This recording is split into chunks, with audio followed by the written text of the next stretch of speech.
जो डेटा है, जैसे यही वाला कल आपने डेटा जनरेट करा था,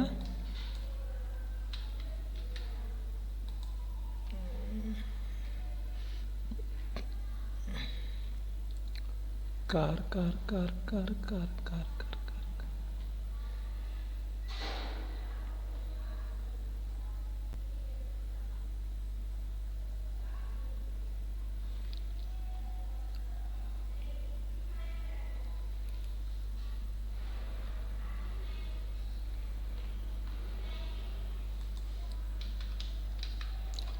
ठीक है भाई।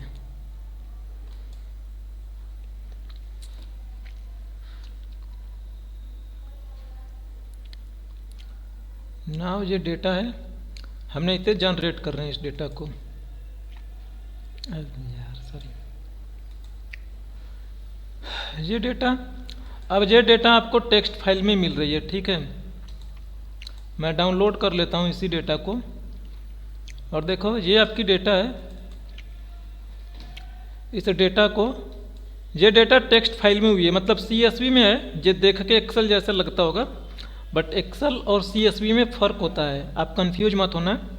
इसका देखो एक्सटेंशन है .csv। ये भले खुलता है एक्सेल के साथ, लेकिन इसका फॉर्मेट है नहीं एक्सेल। इसका फॉर्मेट ये ऐसे होता है जैसे आपको यहाँ पे दिखाई पड़ रहा है। देखो ये है, ये डाउनलोड किया मैंने। ये भले आपको एक्सेल जैसा इसका चेहरा लगता होगा, बट रियल में एक्सेल ये होता नहीं है। ये एक्सेल का एप्लीकेशन इसे ओपन करता है, ठीक है।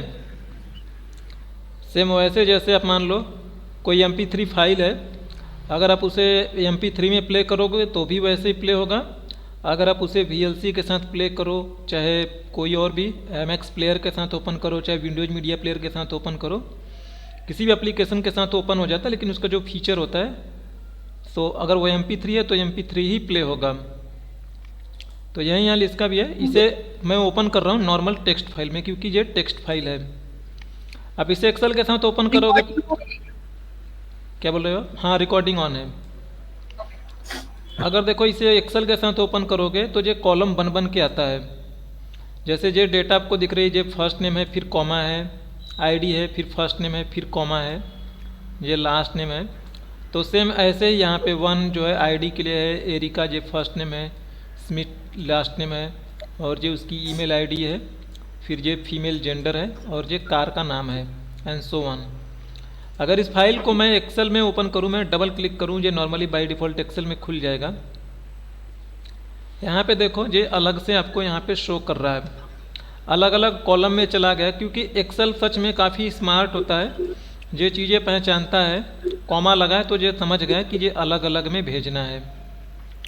लेकिन देखो क्या होगा, कई बार होगा कि जब आप डेटा कहीं और से, और मैं एक चीज़ हमेशा बोलता हूँ कि एक्सेल है इंटेलिजेंट ज़रूर, लेकिन इस डेटा में कुछ गड़बड़ हो, कुछ डिस्क्रिपेंसी हो। अगर किसी में ये कॉलम एक जगह पे कॉमा हट गया, या यहाँ पे हाइफन आ गया, कुछ और आ गया, सबकी कॉन्करेंसी सेम नहीं रहेगी, तो फिर एक्सेल वहाँ पे फेल हो जाएगा, उसे सही से वो हैंडल नहीं कर पाएगा। फॉर एग्जांपल जैसे ये देखो, ये मेरा एक्सेल है, इस एक्सेल में मैं आके पेस्ट करूँगा, मैं यहाँ पे, ये मेरा पूरा डेटा है, आपने लाके यहाँ पे पेस्ट करने की कोशिश कर रहे हो। तो देखो जब यहाँ पे हमने लाके पेस्ट, सॉरी ये गलत हो गया, ये नहीं होगा ऐसे, ठीक है। देखो हमने यहाँ पे लाके पेस्ट करा, अब पेस्ट करा तो सारा एक ही कॉलम में आके घुस गया। होना जो चाहिए था,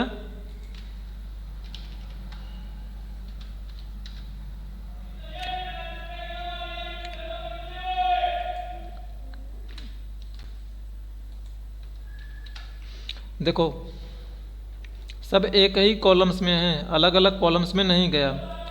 अब होना ये चाहिए था कि ID इसमें आए, फर्स्ट नेम इसमें आए, लास्ट नेम, ईमेल इस तरीके से आए। तो यहाँ पे क्या करनी है, आपको चीज़ें अलग अलग करनी है। तो देखो यहाँ पे आपने पूरा का पूरा कॉलम्स सेलेक्ट कर लो, यानी जितना आपका डेटा है। तो इसमें लगभग 1000 डेटा, मैंने पूरा कॉलम सेलेक्ट कर दिया। अब यहाँ पे आओगे, डेटा में ये लिखा है टेक्स्ट टू कॉलम करके, ठीक है, टेक्स्ट टू कॉलम करके है। देखो जब भी आपको कोई क्वेश्चन मिलेगा ना, हर एक क्वेश्चन में कुछ ना कुछ क्लू आपके लिए दिया रहेगा। अब यहाँ पे जो चीज़ें एक दूसरे से अलग हो रही हैं वो कॉमा से सेपरेट हो रही हैं, ठीक है। आईडी के बाद कॉमा है, फिर फर्स्ट नेम के बाद कॉमा, ऐसे ही सारी रिकॉर्ड्स अपने आप में अलग हो रही हैं। तो आपने यहाँ पे टेक्स्ट टू कॉलम पे क्लिक करिएगा, ये कंट्रोल खुल के आ जाएगा आपके सामने। ये बोला डेलीमीटेड। अब देखो डेलीमीटेड का मतलब है कि कुछ न कुछ आपका क्लू है जिसके जरिए आप अलग कर रहे हो। तो यहाँ पे क्या है, कॉमा है। अगर ये स्पेस होता तो भी, हाइफन हो, चाहे कोई चिन्ह हो, चाहे इक्वल हो, चाहे सेमी कोलन हो, चाहे फुल कॉलन हो, जैसे चाहे आप टैब या स्पेस से भी सेग्रीगेट कर सकते हो। तो हमने डेलीमिटेड सेलेक्ट किया, फिक्स्ड विथ की बाद में बात करूंगा। डेलीमिटेड पे क्लिक किया आपने, नेक्स्ट कर रहे हो। एंड देखो यहाँ पे ये प्रीव्यू दिखाता है आपको कि ये डेटा कैसा होगा। तो एक्चुअल में ये अलग हो रही है कॉमा से, तो ये टैब को हटा के आप कॉमा सेट कर दो कि कॉमा से अलग हो रही है। देखो कॉमा करते ही प्रीव्यू में आपको दिखाने लगा है ये डेटा कैसे होगा, परफेक्टली ये अलग अलग हो रहा है। इसे ड्रैग करोगे तो ये प्रीव्यू में आपको डेटा ढंग से दिखाई देगा। आप इसके जरिए राइट लेफ्ट भी मूव कर सकते हो, ठीक है, परफेक्ट है। अदरवाइज देखो इसमें tab, semi colon, comma, space, other में कुछ चिन्ह लगा है, जैसे हाइफन है तो हाइफन का इसमें कहीं नहीं है, आप हाइफन या माइनस इसमें दे सकते हो अदर पे टिक करके। Now click to finish. जैसे ही फिनिश करोगे आपका डेटा प्रॉपर फॉर्मेट में मिल जाएगा। तो देखो आपका डेटा प्रॉपर फॉर्मेट में आ चुका है। आपको इस पर जो भी ऑपरेशन करना है आप ऑपरेशन कर सकते हो। रिपोर्टिंग्स में चाहो तो यूज करो, आप आसानी से कर सकते हो। क्लियर है, कोई डाउट नहीं ना?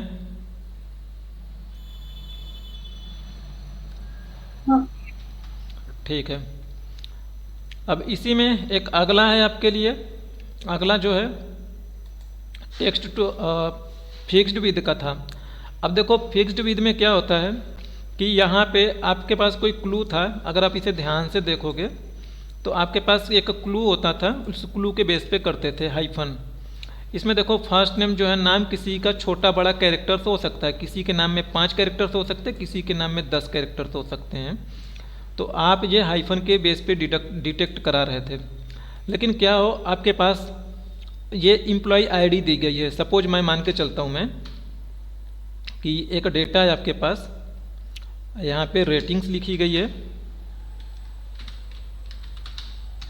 और यहाँ पे एम्प्लॉय आईडी और नेम दोनों दिया गया है, और यहाँ पे आपके पास क्लू नहीं है।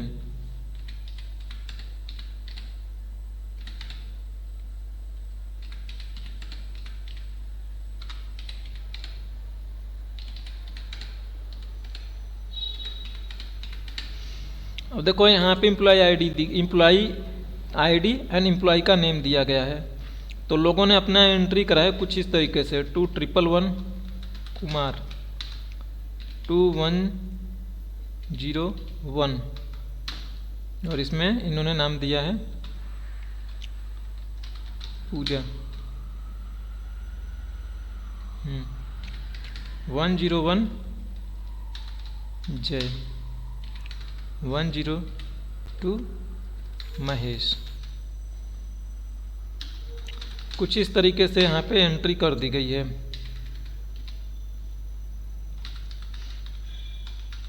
ठीक है, ये कुछ तरीके से एंट्री करी गई है। अब यहाँ पे आपको ध्यान से देखो, यहाँ पे आपके पास कोई क्लू ऐसा तो नहीं है। अब यहाँ पे आपको फर्स्ट नेम और एम्प्लॉय आईडी एम्प्लॉय आईडी और नाम को अलग अलग करना है। तो आप कैसे करोगे, तो इस कॉलम को सिलेक्ट कर लो। देखो जब भी ये वाला आप करोगे टेक्स्ट टू कॉलम, तो एक बात है ध्यान रखना, इसके राइट साइड में जो कॉलम है ये ब्लैंक होने चाहिए। ब्लैंक नहीं होगा तो आपको एक वार्निंग देगा, और वार्निंग देख के इस इधर अगर कुछ लिखा है ना तो इस पर वो ओवरराइड कर देगा, यानी ये वाली डेटा चली जाएगी और ये वाला डेटा आके इसके ऊपर चढ़ जाएगा। और ये हमेशा राइट साइड में मूव करता है, लेफ्ट साइड में कभी मूव नहीं करेगा। तो लेफ्ट साइड में जो लिखा है उसे लिखे रहने तो उस पर कोई इशू नहीं पड़ेगा। टेक्स्ट टू कॉलम पे क्लिक करते हैं हम, और देखो फिक्स्ड विद लेते हैं। फिक्स्ड विद में नेक्स्ट करिएगा। यहाँ पे शायद आपको दिखाई नहीं पड़ रहा होगा अच्छे से, लेकिन देखो यहाँ पे यही वाला कॉलम है, और देखो 10, 20, 30, 40, 50, 60 ऐसे कुछ लिखा है। इस बात का ये मतलब है कि यहाँ पे 10वां कैरेक्टर हो रहा है। आप यहाँ पे 5 कैरेक्टर्स, यानी कि एम्प्लॉय आईडी में 4 कैरेक्टर हैं, सॉरी 4 कैरेक्टर को अलग करना है। तो माउस लेके जाओ वहाँ पे, रखो माउस उसकी सीध में, इस छोटे छोटे डॉटेड हैं ये कैरेक्टर सब काउंट बता रहे हैं आपको, यहाँ पे रखो। ये परफेक्टली देखो 4 कैरेक्टर्स है, तो एम्प्लॉय आईडी और नाम के बीच में ये पड़ा हुआ है। अगर गलती से इधर उधर हो जाता है, एक बार और क्लिक करो, ये क्लिक करोगे डिलीट हो जाएगा, एक बार करोगे क्लिक आ जाएगा, 2 बार जल्दी जल्दी डबल क्लिक करोगे वो डिलीट हो जाएगा। एक बार क्लिक करो, इवन इसे आप सरका भी सकते हो, जो सरकता भी है, ऐसे ले जाके जहाँ छोड़ दोगे वहीं पे रुक जाएगा। तो मैंने यहाँ पे अच्छे से एम्प्लॉय आईडी, 4 कैरेक्टर का एम्प्लॉय आईडी होता है, उस पर लगाया। देखो ये जब भी आपको क्वेश्चन मिलेगा ना, तो ये फिक्स्ड विद होगा, यानी कि उसकी साइज फिक्स्ड होगी। जैसे बैंक अकाउंट नंबर हो गया, मोबाइल नंबर हो गए, IFSC कोड हो गया, कुछ भी होगा, ये फिक्स्ड साइज कैरेक्टर्स के साथ मिलेगा मोस्टली। हमने यहाँ पे रखा। आप चाहो नेक्स्ट करना तो नेक्स्ट करो, नहीं तो नेक्स्ट में एक प्रीव्यू दिखाएगा, अदरवाइज आप चाहते तो वहीं पे फिनिश कर सकते थे पहले ही। तो मैं फिनिश पे क्लिक करता हूँ मैं, और आप नोटिस करोगे, देखो ये परफेक्टली नाम और एम्प्लॉय आईडी एक्सट्रैक्ट हो गए अच्छे से। ये हेडर का नाम आप फिक्स कर लीजिएगा सही से। तो ये फिक्स्ड विद का था, ये टेक्स्ट टू कॉलम है, ठीक है।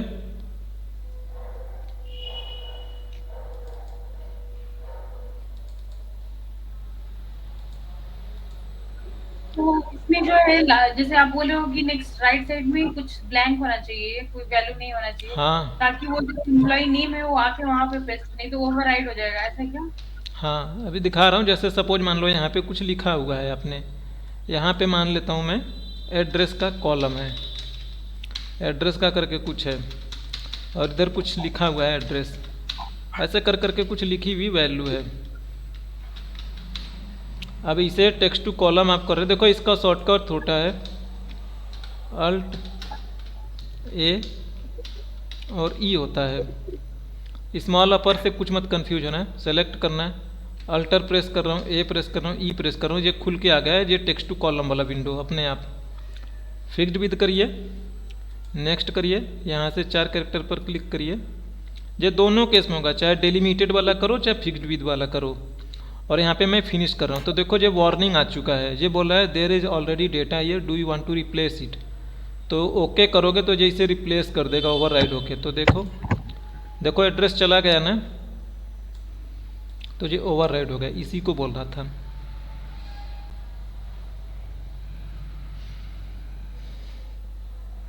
ओके, ठीक है।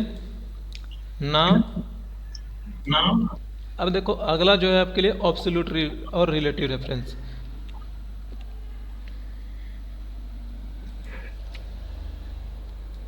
देखो ये कोई खास तो नहीं है, बट हाँ आपके लिए, मतलब नाम पे कुछ मत जाना है तो बहुत इंपॉर्टेंट आपके लिए, ठीक है। कुछ यहाँ पे डेटा जैसे लिख दूँ मैं,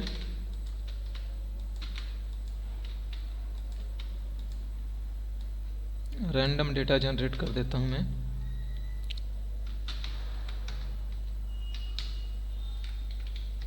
ये देखो कुछ नंबर रैंडम डेटा जनरेट करने के लिए कर रहा हूँ मैं।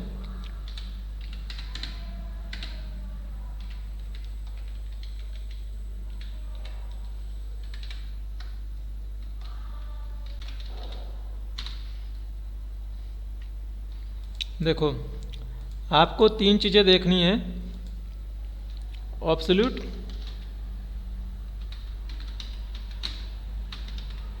Relative, mixed. देखो ऑब्सोल्यूट का मतलब होता है एग्जैक्टली, ठीक है। देखो जैसे मैं मान लो यहाँ पे कोई रेफरेंस लगा रहा हूँ मैं, सपोज मान लो ये मेरा रेफरेंस है, ध्यान से समझने की कोशिश करना है। ये रेफरेंस आप लगा रहे हो B2 का, ठीक है। अब देखो ये B2 का रेफरेंस लगा है, आप इसे ऐसे सेलेक्ट करो दोनों को, और देखो मैं अपने फंक्शन की का यूज करके मैं इसे लॉक करूँगा, फ्रीज करना।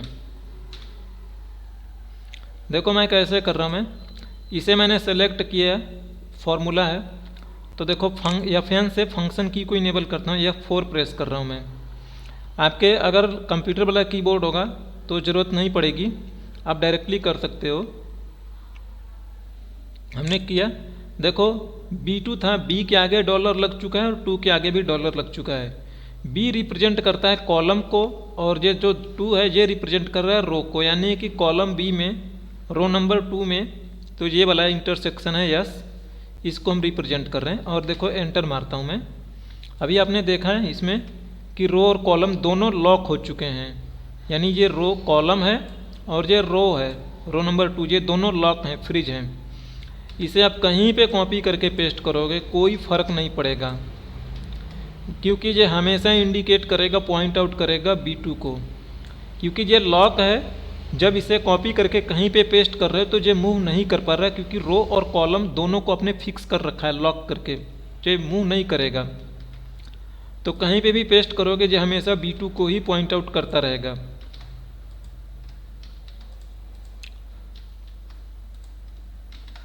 चाहे इसे कॉपी करके पेस्ट करो, चाहे इसे कॉपी करके आप पेस्ट करो कहीं पे, ये हमेशा B2 को ही पॉइंट आउट करेगा, क्योंकि आपने दोनों को अच्छे से लॉक कर दिया है, रो एंड कॉलम को।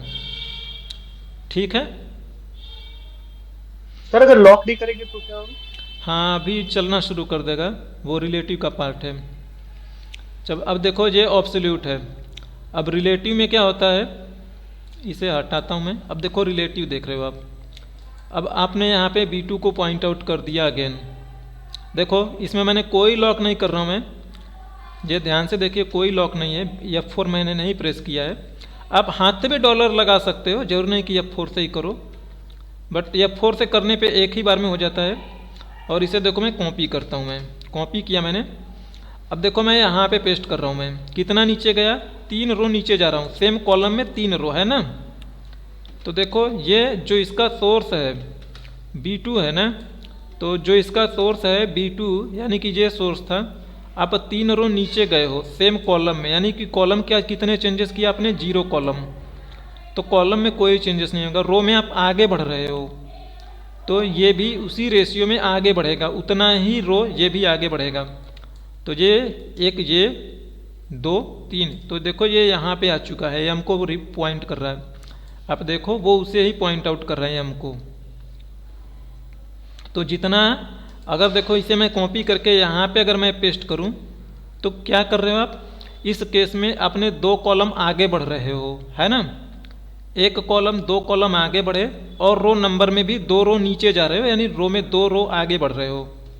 यहाँ पे मैंने पेस्ट किया, आप भी देखोगे कि ये भी यहाँ पे भी वैसे ही 2 रो राइट साइड में जाएगा, सॉरी 2 कॉलम राइट में जाएगा, यहाँ पे आ गया, फिर 2 रो नीचे चला गया, यहाँ पे आया 2 कॉलम मूव करने के बाद, फिर यहाँ पे आने के बाद 2 रो नीचे भी चला गया, यहाँ पे आया। तो ये देखो P को पॉइंट आउट कर रहा है, तो देखो ये P को पॉइंट आउट कर रहा है। आप इसे ऐसे भी कह सकते हो कि पहले 2 रो में नीचे गया, फिर 2 कॉलम राइट साइड में जा रहा है, एक ही बात है। तो ये रिलेटिव है, रिलेटिव इन द सेंस कि जितना आप रो या कॉलम मूव कर रहे हैं ये भी उतना ही रो एंड कॉलम मूव कर रहा है। देखो जैसे एक और, आप यहाँ पे हो, आपने इसे पॉइंट कर रहे हो O को, जो कि है D3, इसे आपने कॉपी करे और यहाँ पे आप पेस्ट कर रहे हो। तो देखो इस केस में क्या हो रहा है, आप 2 रो पीछे जा रहे हो, यानी 2 रो माइनस में जा रहे हो, 1 कॉलम और माइनस में भी जा रहे हो, यानी पीछे गए फिर अब पीछे जा रहे हो। तो देखो ये पॉइंट आउट कर रहे थे D3 को, तो ये 2 रो यहाँ पे Y पे चला आया, फिर ये फिर माइनस में, यानी कि बैक साइड में जा रहे हो, पीछे जा रहे हो तो माइनस में, तो 1 कॉलम माइनस हो गया, तो ये T को पॉइंट आउट करने लगेगा यहाँ पे। तो देखो ये T यहाँ पे पॉइंट आउट हो रहा होगा। देखो अगर मैं इसे यहाँ पे कॉपी करके मैं यहाँ पे पेस्ट करूँ मैं, अब देखो ये एरर आ जाएगा, क्योंकि मैं यहाँ पे बोल रहा हूँ पॉइंट आउट करने के लिए। देखो यहाँ से हम 4 रो पीछे जा रहे हैं, ये पॉइंट आउट कर रहे थे D3 को। अब इसमें 4 रो पीछे कहाँ जाओगे, आपके पास 2 ही रो है, रो नंबर 1 रो नंबर -1, ऐसा तो कुछ है नहीं। तो ये एरर देना शुरू कर देगा, क्योंकि वो रेंज अवेलेबल ही नहीं है। कॉपी किया हमने यहाँ से, और यहाँ पे हम इसे पेस्ट करें तो देखो ये रेफरेंशियल एरर दे रहा है कि रेफरेंस जो आप पास कर रहे हो रेफरेंस गड़बड़ है, और इसमें देखो वो रेफरेंस ही नहीं बना पाया वो खुद, तो ये एरर आ गई। ये दो चीज़ें क्लियर आपको ना, ये काम की चीज़ें है, सारा एक्सेल का फॉर्मूला कॉम्प्लेक्सिटी इससे सॉल्व होंगी आगे चल के।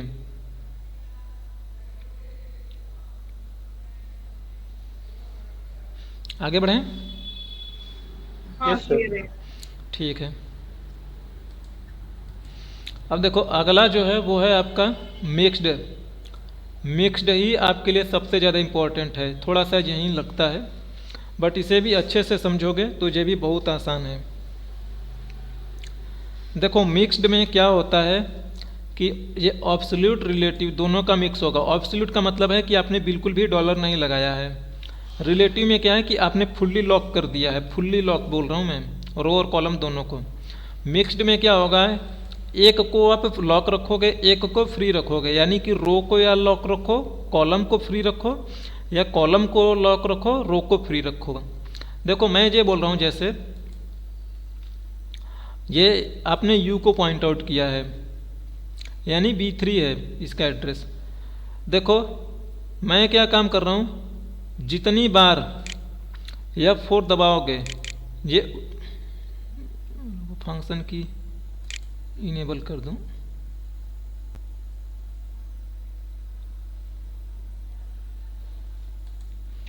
फंक्शन की इनेबल करने का मेरे पास है नहीं क्या?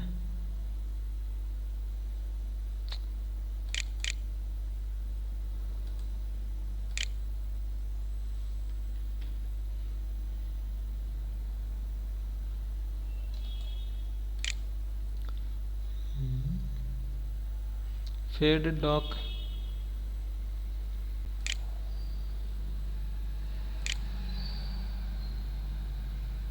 फंक्शन की मैं इनेबल, चलो कोई नहीं, बार बार प्रेस करना पड़ेगा। देखो यहाँ पे मैं पॉइंट आउट इसे कर रहा था B3 को। अब ध्यान से देखिए, हमने इसे सेलेक्ट कर लिया, इसे सेलेक्ट करना ज़रूरी है। अब मैं इसे देखो एक बार F4 प्रेस करूँगा, देखो एक बार F4 प्रेस कर रहा हूँ, फिर से गलती हो गया था, तो देखो एक बार में सारा लॉक हो गया पूरा। एक बार और F4 प्रेस करोगे, अब देखो देखो मैं ना ये कीबोर्ड मेरा सही से काम नहीं कर रहा क्योंकि मेरे माउस की वजह से ऐसी दिक्कत आ रही है। इसे मैं बंद कर दे, मिनिमाइज कर देता हूँ। मैं आपको अपने हाथ से दिखा देता हूँ, आप समझ, बोलता रहूँगा आप समझ जाओगे। देखो मैंने इसे सेलेक्ट किया, देखो मैं पहली बार F4 प्रेस कर रहा हूँ मैं, तो सारा लॉक हो गया। एक बार और ऐसे ही रहने दो, कुछ मत करो, एक बार और F4 प्रेस करो। अब देखो कॉलम फ्री हो चुका है, रो लॉक है, यही आपका मिक्स्ड है। एक बार और प्रेस करोगे तो अब की बार कॉलम लॉक हो जाएगा, ये रो नंबर फ्री हो जाएगा, यानी 3 से आगे डॉलर हट के B पे आ जाएगा। तो देखो B पे डॉलर लग गया, अब की बार मेरा कॉलम फ्री हो चुका है, कॉलम पे डॉलर नहीं है। एक बार और प्रेस करोगे सारे छूट गए। रो फ्री हुआ है।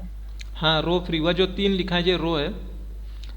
तो अभी बार बार डॉलर मैंने लगाया है तो वो बी क्या है, कॉलम है, तो मतलब कॉलम लॉक हुआ है एंड रो फ्री हुआ है, राइट? जिसके आगे डॉलर लगा है वो लॉक है।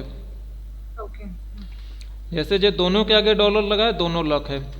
इस केस में जो 3 है 3 है उसके आगे डॉलर लगा है वो लॉक है, कॉलम फ्री है B। ये ABCD ये कॉलम है ना। Okay okay got it.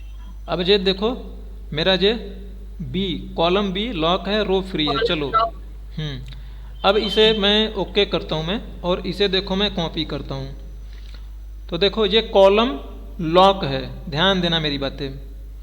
अब मैं इसे कॉपी कर रहा हूँ मैं, अब मैं यहाँ पे आके पेस्ट करूँगा तो देखो इसकी वैल्यू नहीं बदलेगी।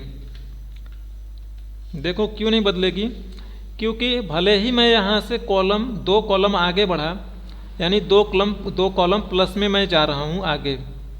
ये रो नंबर 3 है, देखो सेम रो में मैं जा रहा हूँ, तो रो कितनी चेंजेस हुई? 2, सॉरी सेम है रो तो चेंज नहीं हाँ हुआ। रो मेरा सेम है, तो रो में कोई चेंजेस नहीं हुआ, तो रो तो सेम रहेगा। नहीं बदलेगा इसमें, इसमें कोई पॉइंट आउट नहीं बदलेगा, क्योंकि स्वयं रो में मूव हुआ तो मेरा रो मूव चेंज हो रहा है 0, तो मेरे लिए कोई तो इम्पैक्ट इसमें नहीं। आपने वो किया है, लॉक किया है कॉलम को, और कॉलम में ही आप आगे बढ़ रहे हो, इसलिए वो चेंजेस नहीं कर रहा है, राइट? नहीं, अभी पूरी बात नहीं बोला हूँ मैं। अब देखो यहाँ पे मैंने रो में 0 मूव कर रहा हूँ, कॉलम में मूव हुआ मेरा 3, है ना, यही हो रहा है ना। रो में 0 मूव किया मैंने, कॉलम में 3 मूव किया हूँ, यही तो 2 मूव हुआ है, सॉरी हाँ, ना। तो देखो यहाँ पे क्या हो रहा है कि आपने भले ही कॉलम में 2 मूव जरूर कर रहे हो, लेकिन आपने कॉलम लॉक कर रखा है, तो कॉलम बदलेगा नहीं। अदरवाइज ये वाला जो कॉलम यू है यानी कि बी से डी हो जाता अगर आपने लॉक नहीं किया होता। तो देखो जैसे यही वाला हमने लिया था, अब अगर इसे मैंने लॉक नहीं किया है, ध्यान से देखिए इसमें कोई लॉकिंग सिस्टम नहीं है, यहाँ पे मैंने किया तो देखो ये ओ पे आ चुका ना, 2 कॉलम मूव होके,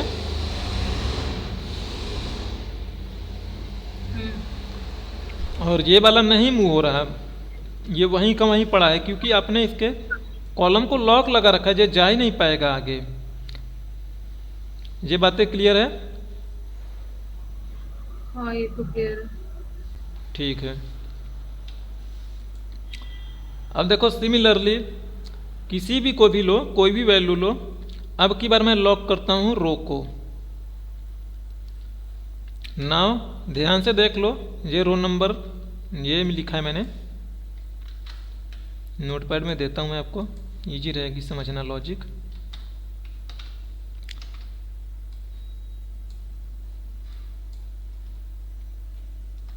ठीक है, देखो यहाँ से मैंने इसे कॉपी कर रहा हूँ मैं, और मैं यहाँ पे पेस्ट करना चाहूँगा।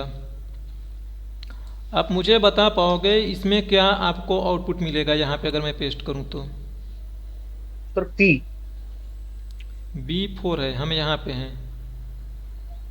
हाँ, तो कॉलम लॉक नहीं है ना, तो कॉलम 2 मूव करेगा पी जाएगा, और पी क्योंकि रो पी लॉक कौन से एड्रेस में है? D4। अच्छा ये वाला बोल रहे हो आप, है ना? हाँ ठीक है भाई, आप ध्यान से देखो, 2 कॉलम, हाँ सही बोल रहे हो, कॉलम में मूव होगा परफेक्टली, रो में नहीं मूव होगा। ठीक है, ये बढ़िया लगा मुझे, आप लोग बड़े जल्दी समझ गए ये चीज़ें। किसी को जब मैं ये एक्सेल पढ़ा रहा था शुरू शुरू में, तो उसे मुझे ये सिखाने में 18 दिन लग गए थे।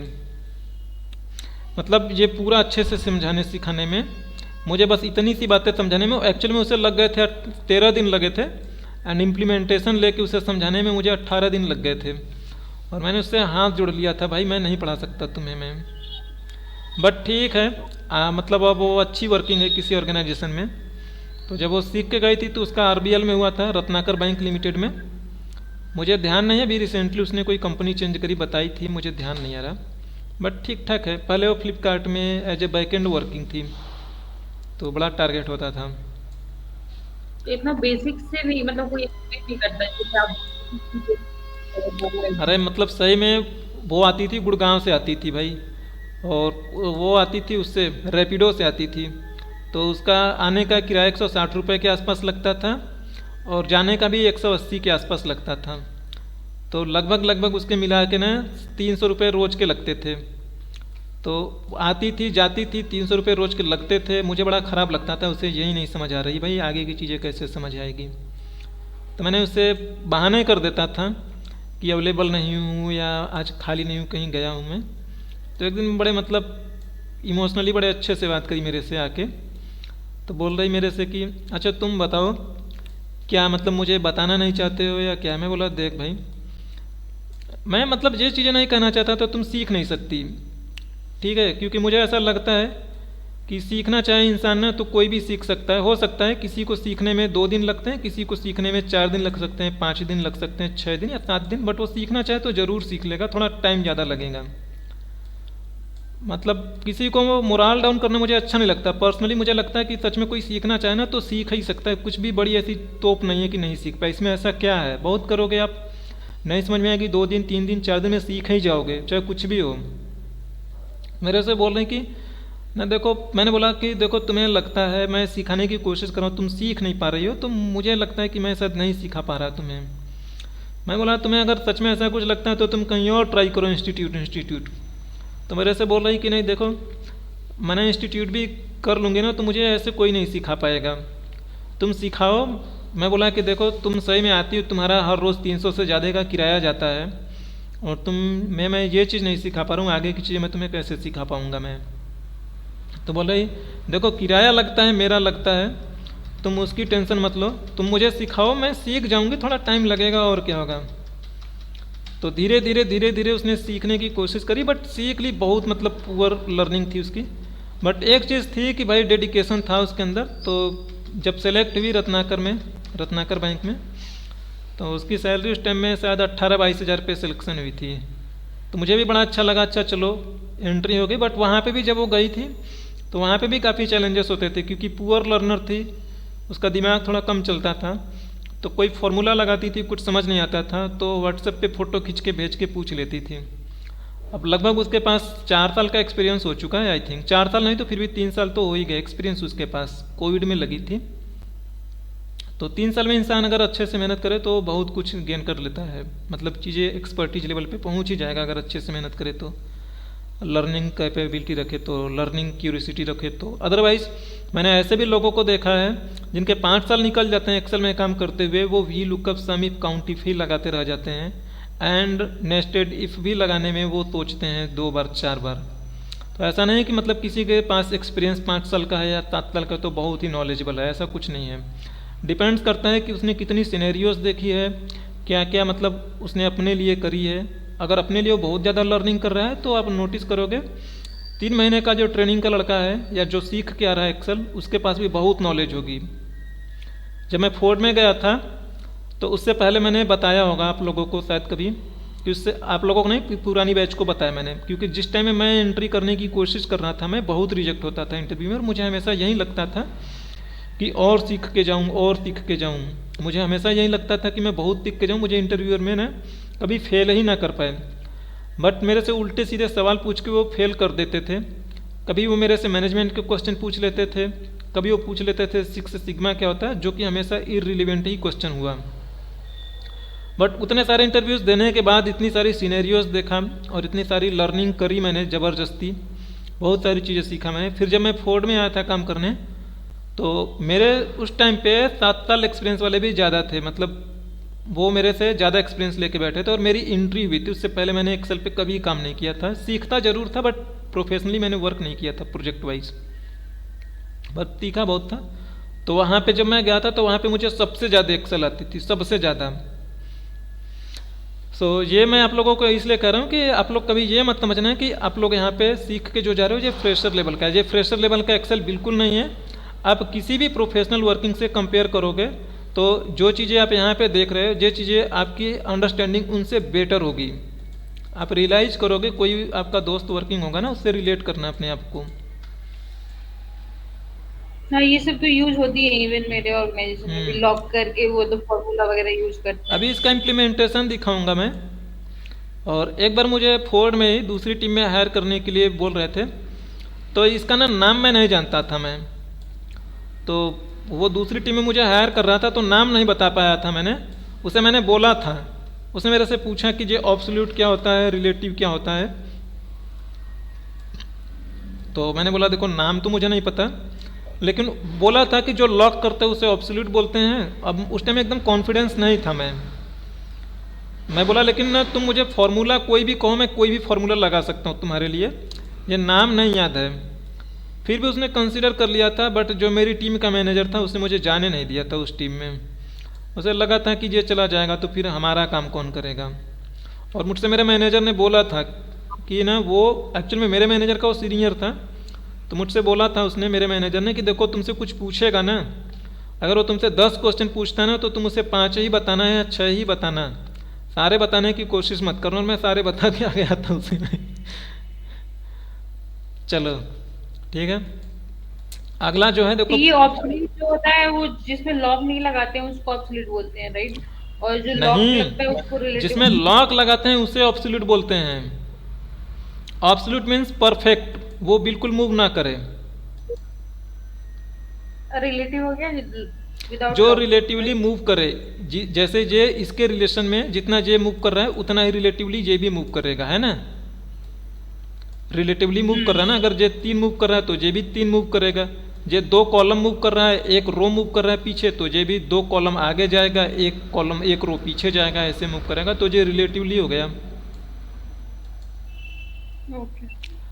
देखो जो इंटरव्यू लेने वाला होता है, अगर वो गूगल करके इंटरव्यू ले रहा है तब तो ये सारी बातें पूछेगा, what's a relative reference, what's a mixed, क्योंकि उनको लॉजिकली चीज़ें तो आती नहीं, फंक्शन वो रट के क्वेश्चन बैठ जाते हैं और वहीं पूछते हैं। ऐसे भी लोग मिलेंगे आपसे। चलो ठीक है, आगे बढ़ते हैं। अच्छा देखो प्रोटेक्शन है, प्रोटेक्शन का मेरे पास आपके लिए एक होगा,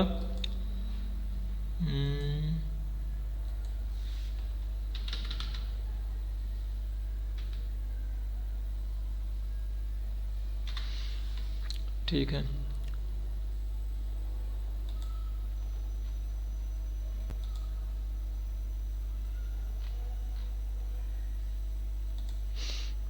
देखो ये मैं शेयर करता हूँ आप लोगों के साथ, इसमें मैंने चीज़ें लिखी है, बट अगर इस मेरी जो मैं अभी एक्सप्लेन करूँगा उसे अच्छे से देखोगे तो ये चीज़ें आपको देखने की ज़रूरत नहीं पड़ेगी। इसमें देखो 4 टाइप की चीज़ें लिखी गई है जो प्रोटेक्शन है। देखो प्रोटेक्शन 3 लेवल पे होती है। जैसे ये देखो एक एक्सेल है, ये इस एक्सेल में नीचे ये काफ़ी सारी शीट्स है, ठीक है। तो ये अगर इस एक्सेल पे, यानी कि ये जो फाइल है, इस फाइल को मैं सेव एज कर देता हूँ मैं, सो दैट कि वो एक्सेल के फॉर्मेट में सेव हो जाए, नॉट अ CSV। और आज क्या है, आज है 13 दिसंबर ने, तो 13 दिसंबर के नाम से इसे मैं सेव कर देता हूँ मैं।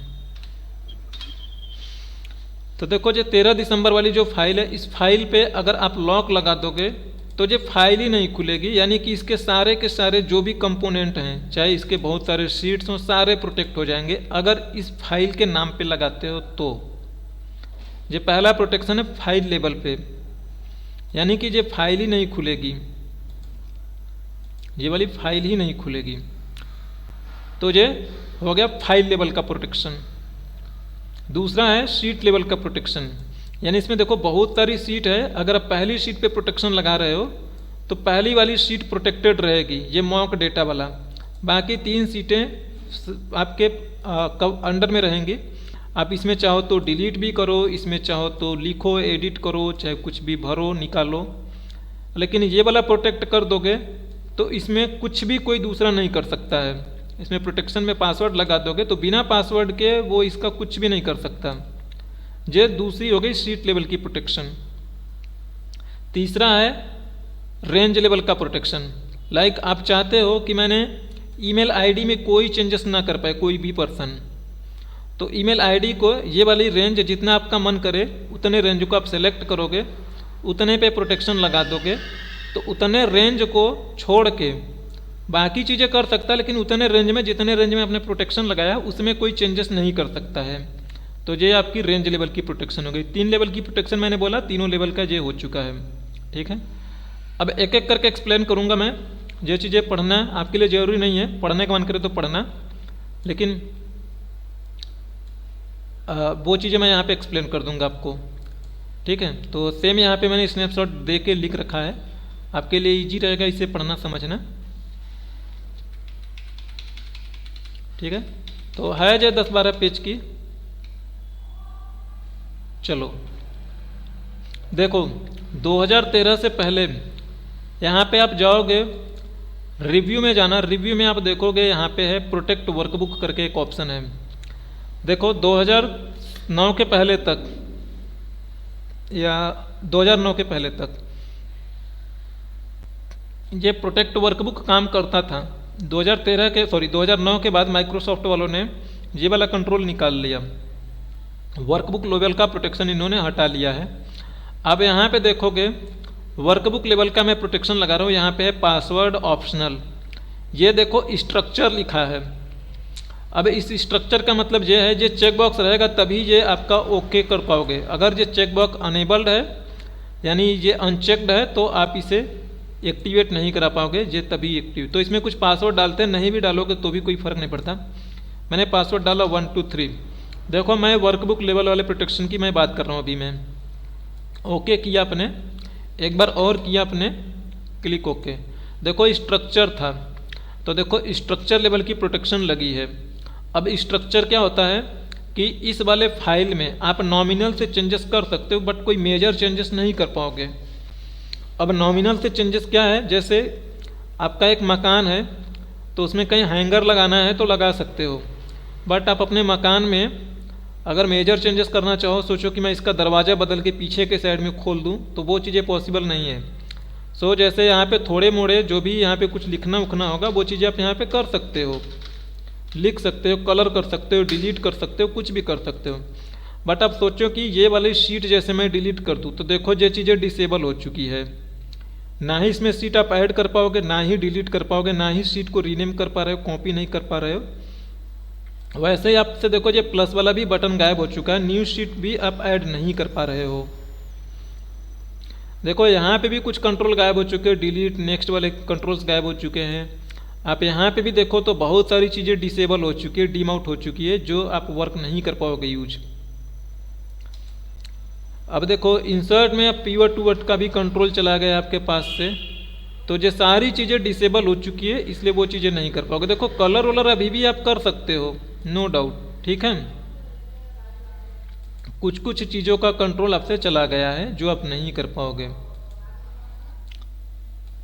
लेकिन देखो जो मैं बोल रहा हूँ कि 2009 से पहले क्या होता था, जैसे मैं इसे बंद करके कंट्रोल सेव किया, मैंने इसे बंद किया। अब देखो ये खाली स्ट्रक्चर लेवल का रह गया है, स्ट्रक्चर लेवल। लेकिन 2013 से पहले, सॉरी 2009 से पहले जब फाइल लेवल का प्रोटेक्शन एग्जिस्ट करता था, मतलब कि अगर पासवर्ड ना दो ना तो कोई इस फाइल को खोल के डेटा भी नहीं देख सकता था।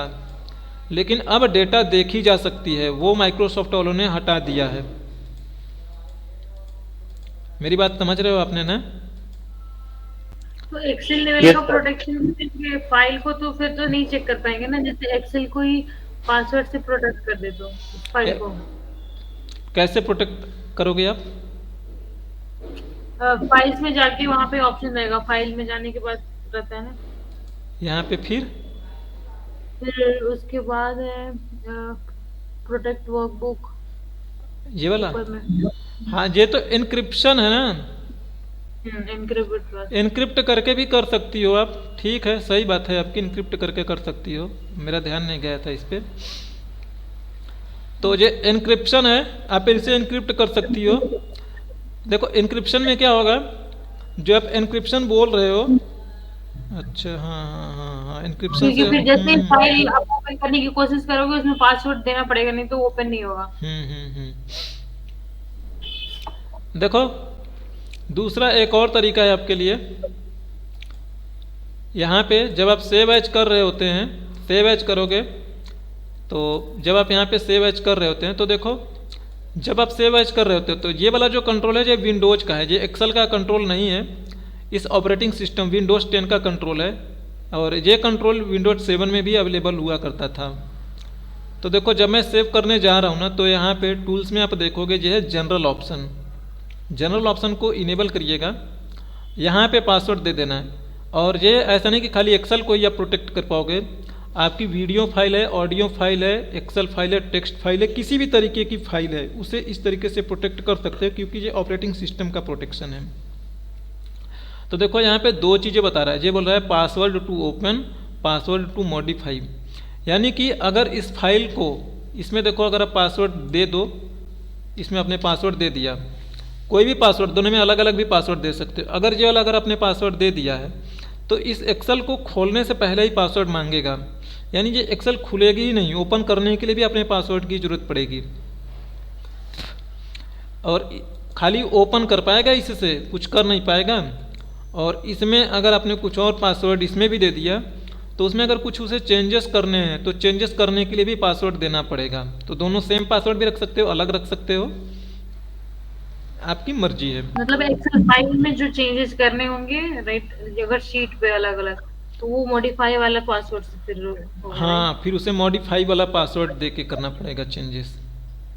तो ये मॉडिफाई वाला पासवर्ड देंगे कहाँ? लाइक ओपन करने के लिए तो पासवर्ड वो चाहिए, क्योंकि वो मांगेगा ओपन ना, कर, मांगेगा आपसे। अच्छा जैसे ही आप वो लिखने की कोशिश करोगे कुछ तो आएगा वो पॉपअप। हाँ, ओके, ठीक है।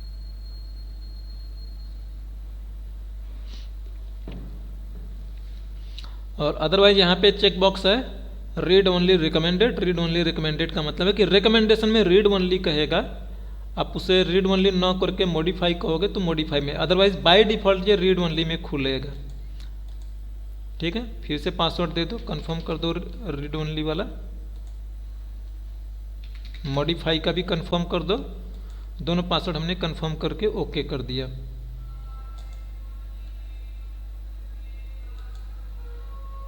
ठीक है, अब इसे देखो, ओपन करो आप, तो देखो ओपन होते ही पासवर्ड मांगना शुरू कर दिया।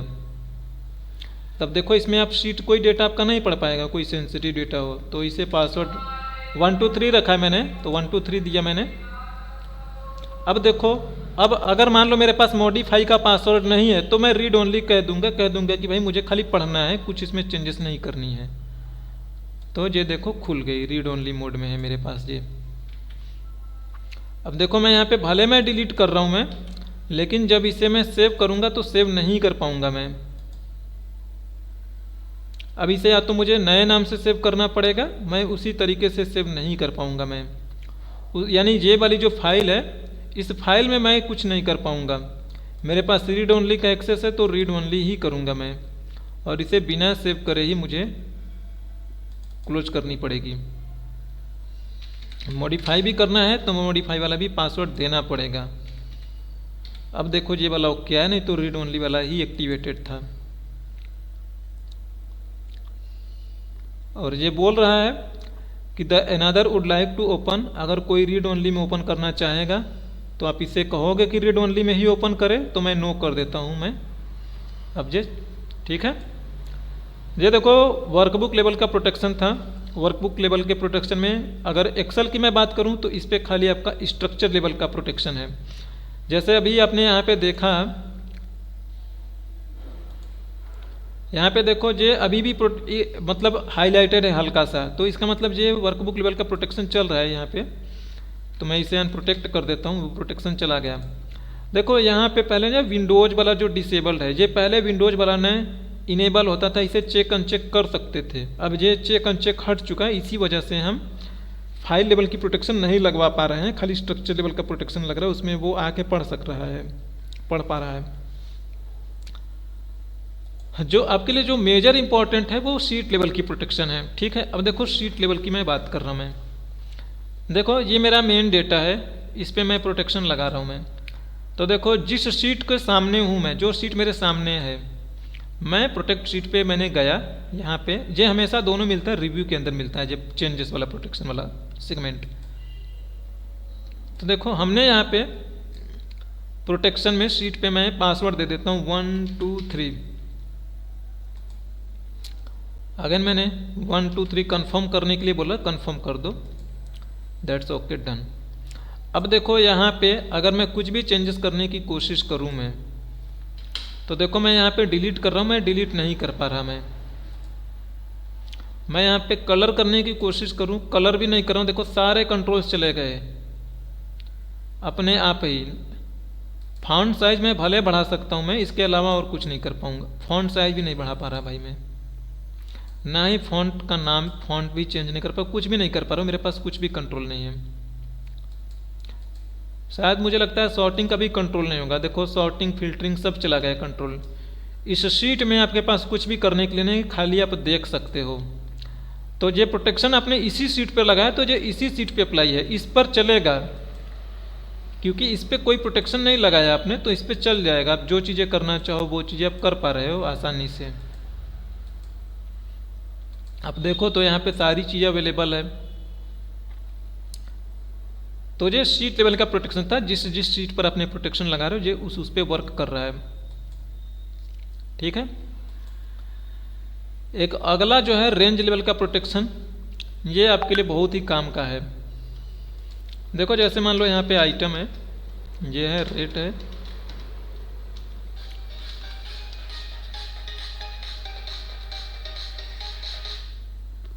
ये क्वांटिटी है भाई। और ये अच्छा सर, एक क्वेश्चन है। हाँ हाँ पूछिए। वो जो स्ट्रक्चर प्रोटेक्शन, जो स्ट्रक्चर लेवल का जो प्रोटेक्शन था, आप बोल रहे थे प्रोटेक्ट नोटबुक में, हाँ हाँ उसमें अगर हम कुछ जो पहले से जो डेटा है उसको अगर हम डिलीट करना चाहें तो कर सकते हैं? हाँ, डेटा उसमें आप डिलीट कर पाओगे ना, वो स्ट्रक्चर को खाली डैमेज नहीं होने देगा। स्ट्रक्चर मतलब इसमें आप नई वर्कशीट नहीं ऐड कर पाओगे। 4 वर्कशीट है तो 4 ही है। जैसे आपका एक मकान है भाई, उसमें अलग से रूम न बना पाओ। 4 रूम है तो 4 रूम रहेंगे। डेंटिंग पेंटिंग आप कर सकते हो ना, उसमें जो सामान पड़ा है इधर उधर रख ठीक है सकते हो सर। आप।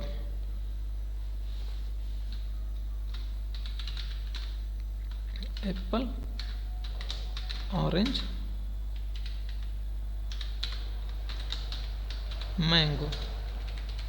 ये रेट में 10, 15, 12, क्वांटिटी में 8, 6, 5, और ये अमाउंट में ये रेट मल्टीप्लाई बाई क्वांटिटी। ठीक है। अब देखो जो आप देखने आ रहे हो, अब आ गए हो आप रेंज लेवल की प्रोटेक्शन। ये थोड़ा सा ट्रिकी होता है। अब देखो रेंज लेवल की प्रोटेक्शन में क्या होता था, जब आपने शीट लेवल का प्रोटेक्शन देखा था तो पूरी की पूरी एंटायर शीट पर प्रोटेक्शन लगी थी। यानी इसमें पूरा शीट, पूरी की पूरी रेंज पे प्रोटेक्शन लग गई थी, कहीं पे भी कुछ नहीं कर पा रहे थे। बट आप जो अभी आप देखोगे रेंज लेवल का प्रोटेक्शन लगाओगे, लाइक आप चाहते हो कि इतने में कोई चेंजेस ना कर पाए, इतने डेटा में कोई छेड़छाड़ ना होने पाए, इधर उधर वो चाहे तो लिखे, कुछ भी करे, कलर करे, मेरे डेटा में कोई छेड़छाड़ नहीं होनी चाहिए। ध्यान से देखिएगा। तो सबसे पहला काम करते हो आप यहाँ पे जाओ, या आप पूरी की पूरी शीट को सिलेक्ट करो। 2 बार Ctrl+A करोगे पूरी शीट सिलेक्ट हो जाएगी। या ऐसे करो, चाहे यहाँ पे माउस रख के करो। ठीक है। तो सबसे पहले आपको क्या करना है, राइट क्लिक करना है और फॉर्मेट सेल में चला जाना है। ये है फॉर्मेट सेल, इसमें चले जाइएगा और यहाँ पे आप आ जाओगे प्रोटेक्शन में। तो देखो प्रोटेक्शन में आप आ गए हो तो क्या कहोगे, देखो जब आप प्रोटेक्शन लगाते हो ना तो हमेशा आपका प्रोटेक्शन लॉक्ड सेल पर काम करता है। लॉक्ड सेल पर ही काम करता है प्रोटेक्शन। और बाय डिफ़ॉल्ट पहले से एक्सेल की ना सारी की सारी जो सेल होती है वो लॉक होती है, लॉक मानी जाती है। जैसे अभी देखो मैंने कुछ किया नहीं है, मैंने अभी खाली आपको दिखाया। ये भी सेल ना लॉक है, ये भी सेल लॉक्ड है, इसका स्टेटस लॉक्ड है, इसका भी स्टेटस लॉक है, सारे सेल का स्टेटस लॉक्ड है। अगर अभी मैं प्रोटेक्शन लगा दूंगा ना तो सारे के सारे पूरे वर्कशीट लेवल का प्रोटेक्शन लग जाएगा। तो मैं क्या काम करूंगा, मैं सबसे पहले कहूँगा कि मुझे इतने में प्रोटेक्शन लगाना है तो इतने को लॉक रखोगे, बाकी को तो अनलॉक करोगे ना अपने, तभी तो इसमें कोई चेंजेस कर पाएगा।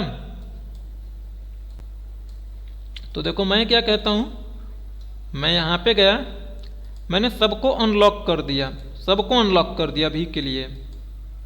अब ये सारे अनलॉक हो चुके हैं, इस पर प्रोटेक्शन काम नहीं करेगा। इसे मैं लॉक कर दूंगा क्योंकि मुझे इस पर प्रोटेक्शन लगाना है, तो इसे लॉक रखूंगा मैं।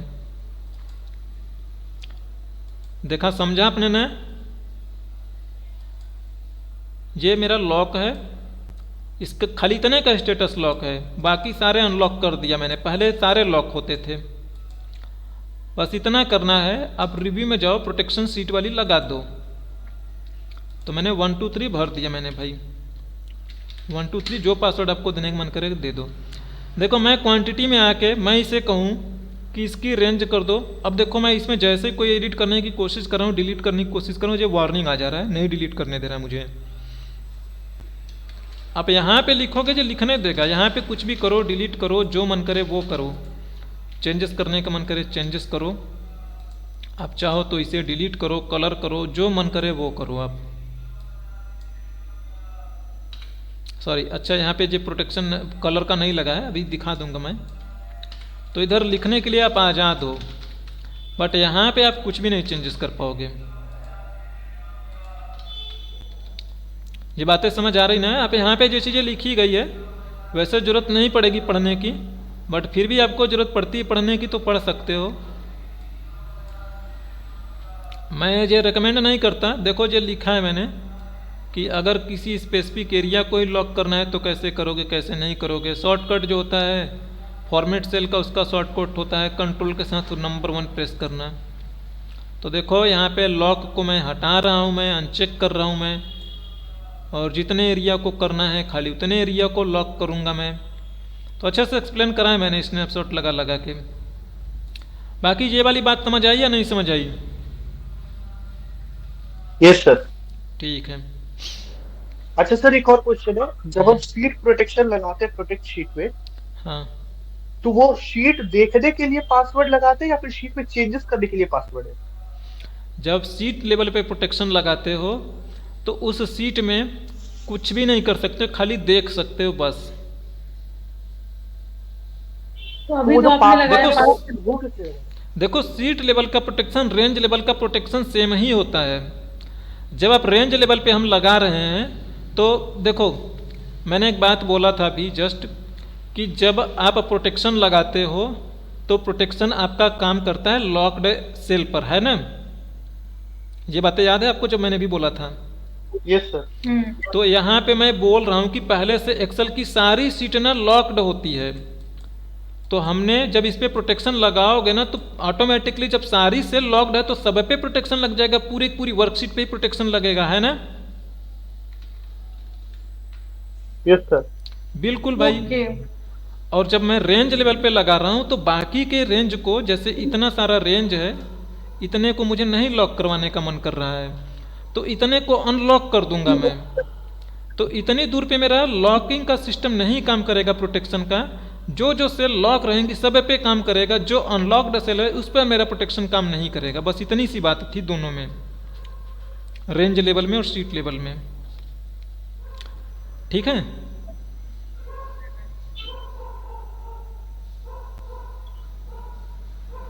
देखो एक और एग्जांपल्स दिखा रहा हूँ आपको, ऑटोमेटिकली समझ आ जाएंगी पूरी बातें, कोई कंफ्यूजन नहीं रहेगा। ठीक है? अब देखो इसी का वायस वर्सा करना है, इसी का वायस वर्सा करना है। मैं बोल रहा हूँ आपको कि भाई खाली इतने में चेंजेस कर पाए वो, इतना रेंज हमारा है, बाकी इसके अलावा हमारा कोई रेंज नहीं, हम उस पर कोई चेंजेस नहीं कर पाएंगे। यानी इस पर ये पूरी की पूरी रेंज जो होगी इन सब पर, और नीचे की जो सारी रेंज होगी इसमें एडिट ना किया जा सके, खाली इतने में मॉडिफाई किया जा सके, है ना? तो अब इस केस में क्या करोगे? प्रोटेक्शन हटाना पड़ेगा सबसे पहले मुझे, क्योंकि अभी लगाया था मैंने, हटा दीजिए, नया प्रोटेक्शन सेट करिए। तो हम क्या करेंगे भाई, सारी सेल को क्या करोगे आप? सारे सेल को आप अनलॉक करोगे, सॉरी सारे सेल को आप देखो, अब देखो मैं बोल रहा हूँ कि खाली इतने रेंज में एडिटिंग करवाना है, तो इतने रेंज को क्या करोगे? अनलॉक रखोगे ना?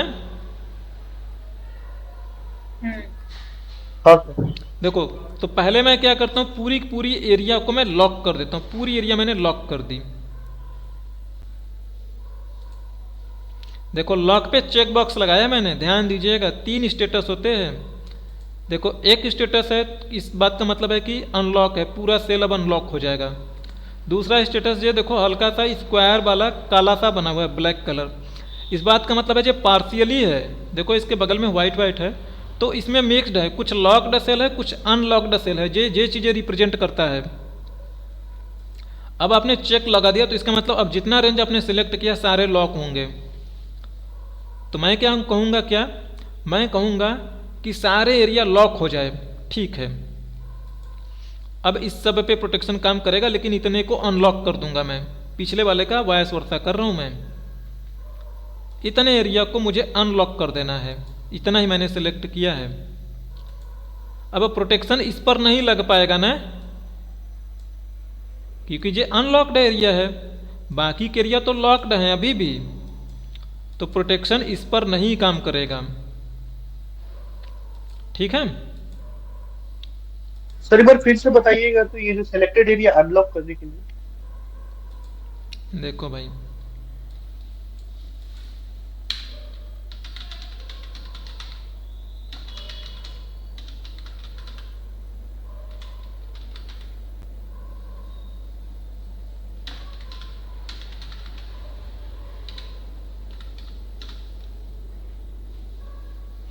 बस इतना सा आपके माइंड में रखनी है बात। ठीक है। अब हमें जिस पर प्रोटेक्शन नहीं लगवाना है उसे अनलॉक रखोगे ना। शुरू से देखो बता रहा हूं मैं। देखो इतने एरिया पे आपको प्रोटेक्शन नहीं लगवाना है, इतने एरिया को आपको बनाना है कि एडिटेबल हो, है ना। बाकी एरिया में आप चाहते हो कि प्रोटेक्शन लगे, तो बाकी एरिया में प्रोटेक्शन लगे, इट मीन्स कि बाकी एरिया लॉक्ड होगा तभी तो प्रोटेक्शन लगेगा ना। हाँ सर। हाँ, तो बाकी एरिया पहले सारी एरिया को लॉक कर दो, फिर इतने को अनलॉक कर लेना है। क्योंकि सारे एरिया कैसे कैसे सेलेक्ट करोगे, तो सबसे बढ़िया तरीका है कि सारे को सेलेक्ट करके पहले लॉक कर दो भाई। सारे एरिया को सेलेक्ट करके लॉक कर दे रहा हूँ मैं। इतने एरिया को मैं अनलॉक कर दूंगा वापस से, खाली इतने एरिया को मैं अनलॉक कर रहा हूँ। तो लॉक को अनचेक कर दिया, यानी इतना एरिया मेरा लॉक्ड नहीं है, हटा दिया मैंने लॉकिंग यहाँ से। बस बात समझ आ गई ना। हाँ सर। और वो जो लॉक का जो 3 फेज बता रहे थे, एक स्क्वायर होता है, एक टिक होता है, वो भी कुछ समझा दिया। अच्छा अच्छा, अभी उसे छोड़ दो, इतना समझ लो, अभी समझा देता हूँ, ठीक है। ठीक है सर। अब प्रोटेक्शन में जाओ, प्रोटेक्शन पे पासवर्ड दे दो 1 2 3, जो मन करे वो दे दो आप। कंफर्मेशन के लिए बोला पासवर्ड भूलना मत, 1 2 3 दे देना। अब इधर लॉक्ड है तो इधर आपका काम नहीं करेगा, पहले जो किया था उसी का वायस वर्ता है। अब आप यहाँ पे चेंजेस करोगे तो 12 को अगर मैं 10 कर दूँ तो देखो ये 40 हो जाएगा, ये काम कर रहा है ये। अगर मैं इसे 5 कर दूँ तो ये हो जाएगा अमाउंट 20 हो जाएगा, 20 हो जाएगा, ठीक है। और देखो जो मैं पार्शियल वाला बोल रहा था, मैं वो चीज़ें आपको ये बोलने की कोशिश कर रहा था, जब आपके मोबाइल में भी होता है, अगर आप इसे ध्यान से देखते होंगे तो एक बक्सा है। इस चेक बॉक्स को ध्यान से देखोगे अपने मोबाइल में, फ़ोटो जब बहुत सारे डिलीट करते हो ना तो सारे एक फ़ोटो भी सिलेक्ट करने का ऑप्शन आता है। अगर ऐसा ऑप्शन आ रहा है, ये काला काला होगा कुछ, मतलब कलर्ड होगा, तो इसका मतलब है कि ये पार्शियली सिलेक्टेड है। पार्शियली सिलेक्टेड का मतलब कि आपके गैलरी में या सेल में मान लो 20-25 सेल है, कॉलम्स हैं, कुछ भी है, या फोटोज ही है, कुछ भी मान लो। तो अगर इसमें से सबको सेलेक्ट कर दोगे तो ये चेक बॉक्स का स्टेटस होगा, यानी सारे सेलेक्ट करोगे तो ये चेक बॉक्स का स्टेटस होगा। अगर किसी को भी नहीं सेलेक्ट करोगे तो ये ब्लैंक का स्टेटस होगा। अगर इसमें से 10 को सेलेक्ट कर रहे हो, टोटल मान लेता हूं मैं 20 फोटो है, आपने इसे इसमें से 10 को सेलेक्ट किया तो पार्शियली सिलेक्टेड है, ऑल सेलेक्टेड नहीं है, पार्शियली है, तो कुछ इस तरीके से दिखाई देगा। अदरवाइज आप खुद से सोचो, अगर 10 सेलेक्ट है 10 नहीं सेलेक्ट है तो ना तो वो चेक बॉक्स दिखा सकता है ना ही ब्लैंक दिखा सकता है ना। तो दोनों में से कौन स्टेटस आपको दिखाएगा? दोनों में से ये वाला स्टेटस दिखाएगा भाई, दोनों का मिक्स करके दिखा देगा भाई, आधा भरा है बगल बगल खाली है, तो ये पार्शियली बताता है कि पार्शियली सिलेक्टेड है। सिमिलरली यही चीज़ें यहाँ पे भी है। अगर अब देखो यहाँ पे मैं पूरी सेल सेलेक्ट करूँ, मैं राइट क्लिक करूँ, पहले ये प्रोटेक्शन हटाऊंगा तभी कर पाऊंगा, नहीं तो फॉर्मेट सेल ही नहीं आएगा मेरा।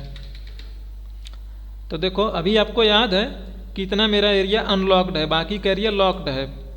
तो पूरी सेल को मैं सेलेक्ट करके मैं यहाँ पे फॉर्मेटिंग में जाके देखूँ तो देखो ये वाला आया है ना, यानी कि ये पार्शियली सेलेक्टेड है, पार्शियली लॉक्ड है, क्योंकि बाकी का एरिया भले ही मेरा लॉक है, ये सारे एरिया मेरे लॉक्ड हैं, लेकिन ये वाला एरिया जो इतना है ये भी उसी के अंदर सिलेक्शन में है, तो ये तो अनलॉक है ना, तो इसीलिए ये पार्शियली और लॉक्ड दिखा रहा है ये, कि इसके पास दोनों है, लॉक्ड वाले भी सेल हैं इसमें, अनलॉक्ड वाले भी सेल हैं, ठीक है। ओके ठीक है सर। ठीक है। अब देखो अगला जो है, आप देखो अभी जो आपका डेटा है, ये वाली डेटा आपने यहाँ पे देखो आपका फॉर्मूला दिखाई पड़ रहा है, यहाँ पे ये फॉर्मूला आपका दिखाई पड़ रहा है, आपने फॉर्मूला लगाया है एक अमाउंट। ऐसा अगर आपने कुछ काम कर रहे हो, अगर ये वाला फॉर्मूला आपका आपने दिमाग लगाया है, मेहनत किया है, आप चाहते हो कि आपके फॉर्मूला को कोई सीख ना पाए, अभी जैसे आपने यहाँ पे आगे चल के और भी कॉम्प्लेक्स फार्मूला लगाओगे, आप चाहोगे कि मेरे फार्मूला को कोई सीख ना पाए, कोई देख ना पाए मेरे फार्मूला को मैंने क्या क्या लगाया है। तो ये जो फार्मूला वाला पार्ट है ना, उस पार्ट को जितने को चाहो उतने को कर सकते हो, कोई चैलेंजेस नहीं है। अभी क्या होगा, फार्मूला बार में वो जाके आपका फार्मूला देख सकता है। तो आप इसे क्या कहोगे, इतने एरिया को आपने सेलेक्ट कर लीजिए और वहीं फिर से कर दीजिए फॉर्मेट सेल में आके। यहाँ के आपके पास एक ऑप्शन है हिडन का, हिडन को चेक कर दीजिए। हमने हिडन को चेक कर दिया है, तो देखो हिडन को चेक करोगे, जो सारे काम करो प्रोटेक्शन पे ही ये अपना असर दिखाना शुरू करेगा। प्रोटेक्शन लगाओ, इसमें पासवर्ड दे सकते हो, नहीं भी दे सकते हो, बिना पासवर्ड के मैं कर देता हूँ मैं। अब देखो आपके फॉर्मूला को कोई सीख नहीं सकता। क्या फॉर्मूला बार में फॉर्मूला दिखाई पड़ रहा है? नहीं दिखाई पड़ रहा है। F2 करोगे तो भी नहीं दिखाई पड़ेगा, आपका फॉर्मूला देख नहीं सकता, कोई सीख नहीं सकता कभी। ये फॉर्मूला काम करेगा अगर मैं रेट को 8 कर दूँ, 8 कर दूँ, तो 8 4 हो जाएगा 32। ये चेंजेस होंगे, काम करेगा, बट आपका फॉर्मूला कोई सीख नहीं पाएगा। ठीक है, तो ये हिडन का था। अब देखो, अगर अभी देखो इसमें ध्यान से देखो, तो इसमें मैं चाहता हूँ कि कोई कॉलम ऐड करूँ। मैं कोई कॉलम ऐड करने का मेरे पास ऑप्शन नहीं आ रहा है, जो इंसर्ट का ऑप्शन मेरे से गायब हो चुका है। सिमिलरली मैं यहाँ पे कुछ कलर भी करना चाहता हूँ, तो मैं कलर भी नहीं कर पा रहा हूँ मैं। तो देखो जो आप प्रोटेक्शन लगा रहे हो, इसी प्रोटेक्शन में, प्रोटेक्शन हटाया मैंने, फिर से प्रोटेक्शन लगाऊँ। देखो जो चीज़ें ध्यान से पढ़ो, इसमें लिखा है locked cell, unlocked cell, selection का सेलेक्ट सेलेक्ट, जिसके आगे चेक बॉक्स लगा रखा है आपने, आप उसे वो परमिशन ग्रांट कर रहे हो, इस बात का ये मतलब होता है। ठीक है, देखो अभी मैं कलर नहीं कर पा रहा था, तो मैं कहूँगा कि नहीं नहीं, मैं फॉर्मेट का कलर भी ग्रांट कर रहा हूँ, मैं परमिशन ग्रांट कर रहा हूँ, चेक बॉक्स दे देने का मतलब है। तो इसमें मैंने पासवर्ड लगा दिया, आप लगाओ चाहे मत लगाओ, ओके कर दो, कंफर्म कर दीजिए पासवर्ड। तो देखो सेल की फॉर्मेटिंग का परमिशन आपने ग्रांट कर दिया। तो सेल की फॉर्मेटिंग क्या करोगे आप, उसमें देखो कलर वलर करी जा सकती है। देखो पिछली बार जो कलर का ऑप्शन नहीं था, अब की बार आपने उसे ग्रांट कर दिया परमिशन। ठीक है, तो इसकी देखो फॉर्मेटिंग भी बढ़ा सकता है, वो बोल्ड भी कर सकता है, क्योंकि आपने चेक बॉक्स के आगे चेक लगाया, आपने परमिशन ग्रांट कर दिए हो। और अभी भी इसमें वो फॉर्मूला नहीं पढ़ पाएगा, क्योंकि आपने ग्रांट खाली फॉर्मेटिंग का दिए हो, कुछ और आपने वहाँ पे ग्रांट नहीं करे हो आपने उसे।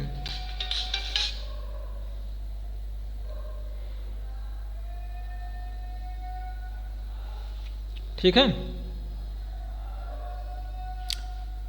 नाउ अभी देखो इसमें हम कुछ कॉलम ऐड नहीं कर पा रहे हैं। अगर आपको कोई कॉलम या रो भी ऐड करना है, तो जो आप यहाँ पे प्रोटेक्शन में दे रहे थे, फिर से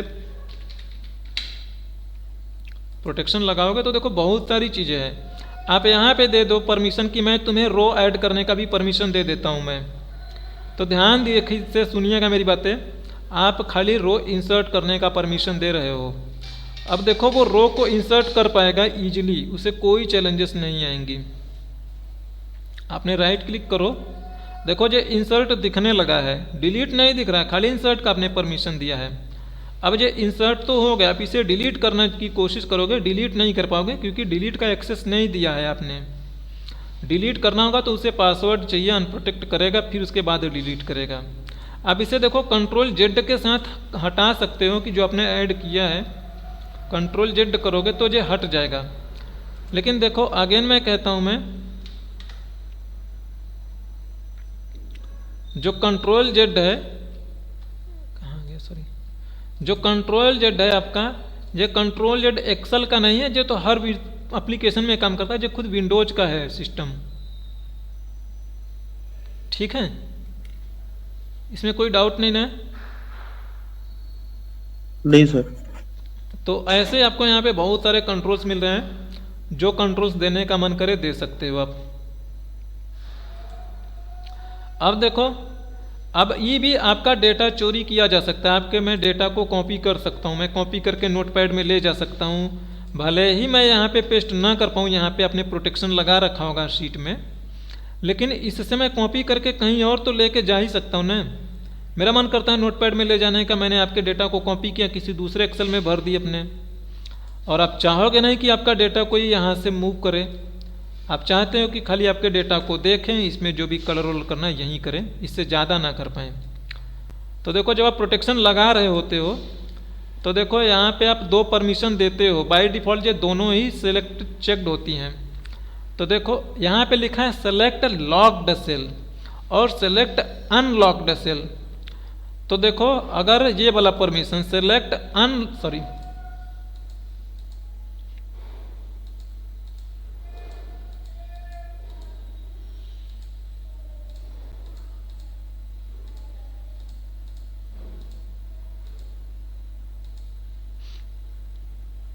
अच्छा लॉक्ड सेल, मैं ये मेरे लॉक्ड सेल है, ठीक है, इसे दूसरी सीट पे करता हूँ मैं, क्योंकि मेरा प्रोटेक्शन लॉक्ड पे चलता है, इसलिए लॉक का ही मैकेनिज्म होगा हमारे पास खाली, इससे ज़्यादा तो नहीं होगा मेरे पास मैकेनिज्म, ठीक है। तो देखो मैं चाहूँगा कि मेरे इस डेटा को कोई कॉपी ना कर पाए भाई। तो सिंपल सी बात है कि मैं खाली इतने डेटा को प्रोटेक्ट करना चाहता हूँ, बाकी के डेटा को नहीं प्रोटेक्ट करना चाहता हूँ, तो बाकी के सेल को अनलॉक कर दिया जाए। यहाँ पे माउस रखो, सबको अनलॉक कर दीजिए आप।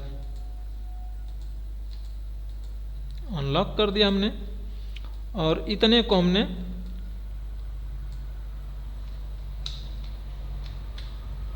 लॉक कर देता हूं मैं।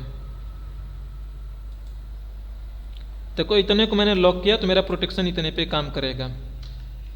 तो देखो इतने पे मेरा प्रोटेक्शन काम करा, इसे मैं कॉपी करके नोटपैड में या वर्ड में मैं कहीं पे पेस्ट कर सकता हूँ आसानी से। देखो ये पेस्ट हो रहा ना, किसी एक्सेल में भी पेस्ट कर पाऊंगा मैं। तो देखो जब आप प्रोटेक्शन लगा रहे होते हैं तो यहाँ पे अनलॉक्ड सेल यानी लॉक्ड सेल की परमिशन मैं इससे ले लेता हूँ मैं। अब देखो ये वाली सेल लॉक है क्योंकि यहीं पे प्रोटेक्शन लगा रहा हूँ मैं, तो ये इसे सेलेक्ट करने का परमिशन मैं इससे वापस ले लिया, मैंने रिवोक कर लिया, इससे परमिशन विड्रॉ कर दिया कि इसे मैं परमिशन नहीं दूंगा सेलेक्ट करने के लिए। अब माउस ही नहीं उसका आएगा यहाँ पे सेलेक्ट होने के लिए, तो कॉपी कैसे करेगा? कॉपी करने के लिए सिलेक्शन जरूरी है ना, तो वो कॉपी नहीं कर पाएगा। देखो इसका माउस ही नहीं यहाँ पे आ पाएगा भाई, भाग जाएगा माउस, उस अंदर में घुसेगा नहीं। इसे आप कॉपी उपी कर सकते हो, इसे कर सकते हो, अगर यहाँ पे कुछ लिखा है आप आसानी से कॉपी कर सकते हो,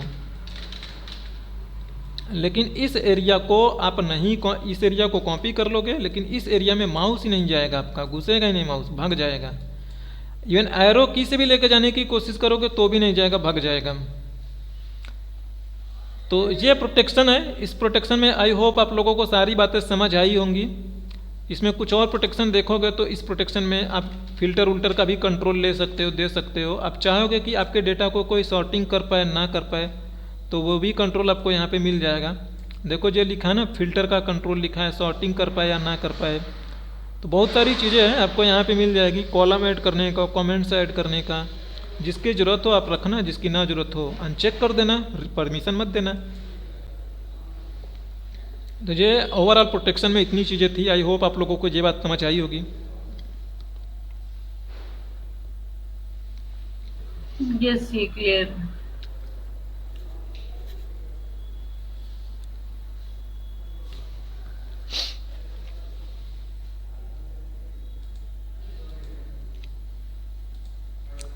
तो देखो जो यहाँ तक चीज़ें हो चुकी है, आगे बताऊं मैं?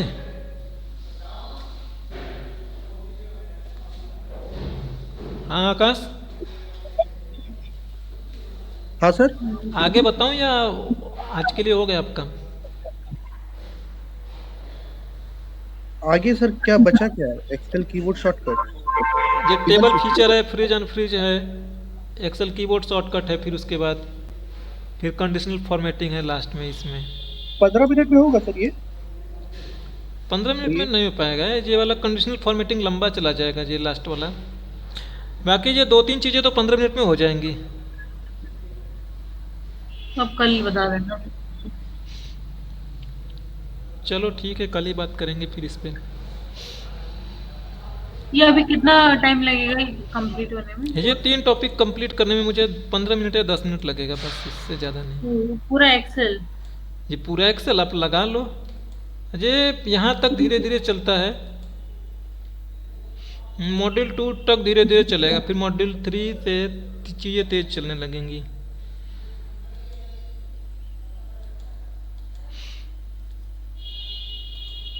ये मॉड्यूल आपके पास 2 नोट आपका लगेगा, देखो मॉड्यूल 2 आपका लगेगा,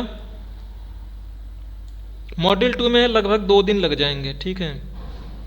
मॉड्यूल 2 में क्योंकि इसमें से देखो ये वैलिडेशन आपने पहले पढ़ चुकी हो आपने, तो इसमें से कुछ कुछ चीज़ें पहले पढ़ चुके हो आप, तो ये 2 दिन में मॉड्यूल 2 लगेगा। मॉड्यूल 1 में भी आपका 2 दिन लग जाएगा कंडीशनल फॉर्मेटिंग की वजह से। फिर ये नंबर फंक्शन आपका 2 दिन, हाँ नंबर फंक्शन 2 दिन लग जाएगा। लॉजिकल फंक्शन ये 2 दिन लग सकता है, मे भी हो सकता है 3 दिन भी लग जाए। टेक्स्ट फंक्शन आपका 2 दिन लग सकता है। डेट वाला 1 दिन लगता है। वी लुकअप वाला 3 दिन लगता है। ये मतलब आधे घंटे लगता है इसमें। फिर इनडायरेक्ट 10 मिनट लगता है। पावर क्वेरी, इसके बाद ये 3 मॉड्यूल एक ही हैं, तो पावर क्वेरी लगता है आपका 1 हफ्ता लग जाता है यार। चलो ठीक है, फिर कल ही मिलते हैं। Okay, thank you.